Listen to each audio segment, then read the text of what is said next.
It's not hate to say that we were kidnapped and brought here. It's true. It's not hate to say that we were Jim Crow, discriminated and segregated. Our problem has been, as black people, we've always been concerned about white America, never about us. And what we've always thought is that white America equal the same interest as us. That is not true. We must now be concerned. I can't be a pessimist because I'm alive. To be a pessimist means that you have agreed that human life is an academic matter. So I'm forced to be an optimist. I'm forced to believe that we can survive whatever we must survive. I might not be back. I might be in jail. I might be anywhere. But when I leave, you can remember I said with the last words on my lips that I am a revolutionary. Tuned in to the End of the Bench Media that's bold, black, and beautiful. Good morning, everybody. It's your man H-Bab coming at you live and direct. Bryant H-Bab B. Williams at the End of the Bench Media. Thank you for tapping in this morning. Just some stuff on my mind. You know, as y'all know, I'll be up all night doing what I do. But this is something that's been up. This took me. It took me aback, as they say. It took me back. It shocked me, simply because we continue to feed a machine that is attempting to destroy us piece by piece. It's like a 10,000 piece puzzle, and we continue to feed these people who are attempting to destroy us at all costs. The latest proprietor of this injustice machine is DJ Vlad. DJ Vlad. I saw, for whatever reason, DJ Vlad kept popping up on my timeline yesterday. He was on MOE. For those who don't know, that's Math Hoffa, the freestyle rapper, and my expert opinion.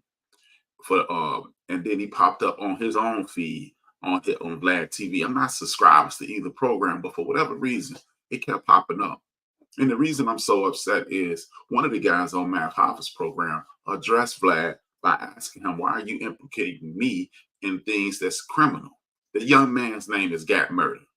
That's his rap name. He has actually changed his name since to Gat Taylor. And basically, he can shoot his mouth off with the best of them. And he murdering MCs. That's the root of his name. That is the origin of his name. And he can call himself whatever he wants. And Vlad says, hey, well, if you ever go to jail, first of all, why are you saying if I ever go to jail? We don't assume Robert De Niro's gonna go to jail because he's played all these mobsters. We don't assume that Samuel Jackson's gonna go to jail because he's played all these bad guys. So why would you take somebody in the hip hop community who you're eating off of and associate them with going to the penitentiary? See, this is a problem. The real problem, and then later on, he continues to talk about things. And when you talk about the Harvey Weinsteins of the world, the Jeffrey Epsteins of the world, he just dismisses it. Oh, man, that's just conjecture. How can you believe something of that nature? That's foolish to believe something like that. But when he's talking about us, it is a matter of fact kind of tone. The reason I came on this morning is because the title of the clip that I ran across last night was Kobe Bryant is implicated in the Murder, Inc. gambling scandal. First and foremost, the Murder, Inc. Fed case ended in 2001. I'm going to say that again. The Murder, Inc. Fed case ended in 2001. He said Kobe Bryant was, he had a cop on there. And the police officer, a retired cop, the police officer came out and said, yo, let me tell you this about Kobe Bryant. And Vlad pretends to defend Kobe Bryant. And he said, there's no way. Kobe Bryant is he's one of the richest guys in the NBA, and he was the face of the league. This is called what the young people call cap. Because if you believe that there's no way in hell Kobe Bryant could be implemented in a Murder, Inc. gambling scandal, why is it that 4 years after his death, and get this, people, 8 years after him and Cuttino Mobley has not played professional basketball since 2008. So that means 16 years after Cuttino Mobley left the league. 2001 is when the Murder, Inc. trial was going on. So you're talking about 23 years later, you want to bring this up and pretend to defend them? People, from where I'm from, that's called dry snitching.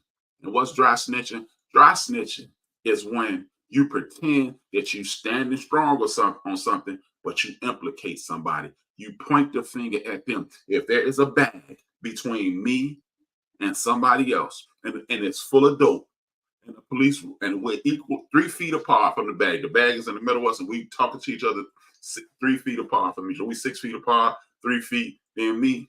If that person says it's not mine, what you told the police is his. You haven't directly said it's his, but that's why it's called addressing this. Hey, I'm just trying to defend myself. No, you're not. You're telling the police that this is the case. And that's what he did with Kobe Bryant. Kobe Bryant is no longer living. A few years back, when Kobe Bryant died, Lisa Leslie was put on the spot by Gayle King. And Gayle King didn't ask her about Kobe Bryant's death. She didn't ask him about his character. What she did was go directly to the rape case that he had. Now, I'm not here to defend anyone. I'm not even going to discuss that. But everybody was upset with Gayle King for doing that. And Gayle King has been, quote unquote, uninvited to the cookout. But that's the problem. We invite too many people to the cookout. Even people in the community shouldn't be allowed to come to the cookout. We shouldn't allow people. That's why Tuesday, I'm going to go more in depth about this. But I didn't like the fact that this brother, Kobe Bryant, who finished his career with a pristine record, he finished his career straight laced. He had no issues. And Vlad goes on air and pretends to defend him. If you don't understand what I'm saying, it's in the bio. If you're watching on YouTube, hit that like, hit that share, tell a friend, or tell a friend. Take that link that you got. Go into the bio. Click the link of Vlad's show. And listen to how he pretends to defend Kobe Bryant. He goes as far as saying, well, it's one of John Gotti's sons that has allegedly paid Kobe to not point shade, but make sure they did, you're betting on the over-under. And he made sure that according to this guy, Kobe was betting or was making sure they did the under, and Cuttino Mobley allegedly went and hugged one of John Gotti's sons to identify that I did it. And things of that nature. Look, folks, this is the same police officer who they did a whole 6 to 8, maybe even 12-minute clip about everything Kenneth Supreme McGriff has done in the shooting of 50 Cent and people who have been murdered. And he implicated people who are walking the street right now. Folks, everybody, oh man, Vlad, so you got to worry. Don't worry about the questions he asked. Worry about the dummies that are answering. See, he's gotten around that now. He's having the police officers come on and he have them basically excoriate people, point the fingers at people for crimes and say, this is what my investigation saw. You can't be sued for saying, I found this in my investigation. What you can be sued, you are not liable, and it's not assaulting your character. What he's saying is what he found. And when you find something on a dead man, you don't put that in the street, because guess what? You cannot unring that bell. And the people that will watch this, if it's 10, 12, 15, 20,000 people, they're going to tell at least 2 people.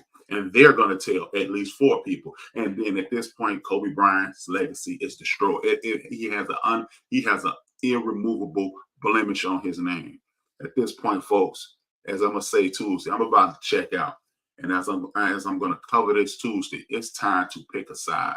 We need to unsubscribe to Vlad TV. We need to never do anything that's affiliated with Vlad TV. And we need to ensure that if you have the gall, you have the audacity to attempt to destroy a black man's name while he's laying in his grave, we need to make sure you make not another damn dime off of us. And we need to start excoriating the people who are frequently interacting with Vlad. And we don't want to hear his apology when he goes on Breakfast Club and apologizes and say, well, I didn't look at it that way. This dude is very intelligent. He's intelligent enough to defend the people in his community. So we need to defend the people in our community. We can no longer let people step up in front of the world and paint us in a bad light, because you and I both know other people are not treated that way. If you want to talk about things in the past, why don't we talk about Robert Wagner, whose wife and him went out on April 29, 1981. Yeah, I remember that day. My nephew was born that day, April 29, 1981, and his wife has never come back. And she mysteriously drowns in the ocean. Nobody's talking about Robert Wagner with that. He's still going on to do movies and TV shows, and he's probably producing things. Nobody's talking about Robert Brake, the dude who played Father Mulcahy, and the dude who played, he was one of the Little Rascals. And in June of 2001, his wife and him go out to dinner, and they have a very volatile situation. And guess what? This is post OJ. They have a very volatile relationship, and all of a sudden, his wife get shot in the head with the same caliber gun that he's legally carrying. But nobody talks about that. OJ is the poster child for domestic violence. OJ is the most egregious guy in the world. Robert Blake's wife comes up dead because he went back into the restaurant to get his gun. He comes back out to the car and her brain's blown out. People, we can no longer allow people to disrespect us and talk about us and then fade back and continue to profit off of us. We have to put an end to this. I need you to stop giving people who are anti-us the benefit of the doubt. I don't care if he employs 10 billion black people. It ain't but 7 billion of us on the planet. People, meaning. Look, click that link in the bio. Tap in. Listen to how he basically implements Kobe in a gambling scandal, a guy who's resting in peace. His daughters have to hear this. His mother has to hear this. His sisters have to hear this. His friends gonna have to defend him. And when it catches fire, Vlad will just fade to the black, and then he's gonna go on Charlamagne's show and say, "Oh, see, I didn't think I was defending him. I was saying," but you don't defend somebody. Look, if you truly want to defend him, you never talk about it. You're gonna say, "Oh well, I'm gonna talk to the Gotti guy, John Gotti's son, about it, and we're gonna see if it really happened." So the fact that you posted it me is hinting that it really happened. You didn't say it, but if I say I'm not gonna post this if it's not the truth, if I post it, that means it's the truth, Vlad. So he's gonna go on DJ Academic show and apologize.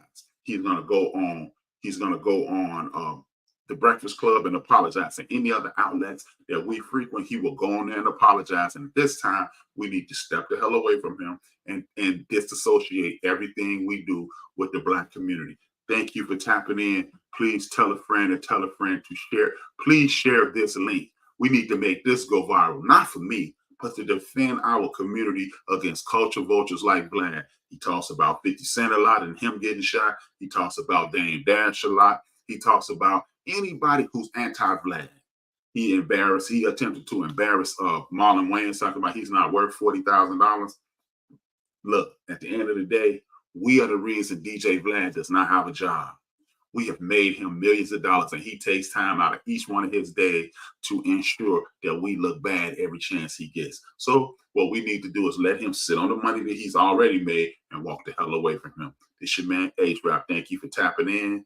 I'll talk to y'all Tuesday, where I will continue this discussion. Pick a side is what I'm going to talk about. 2 fingers, 1 word. I'm just your man, H-Rap, and I'm damn.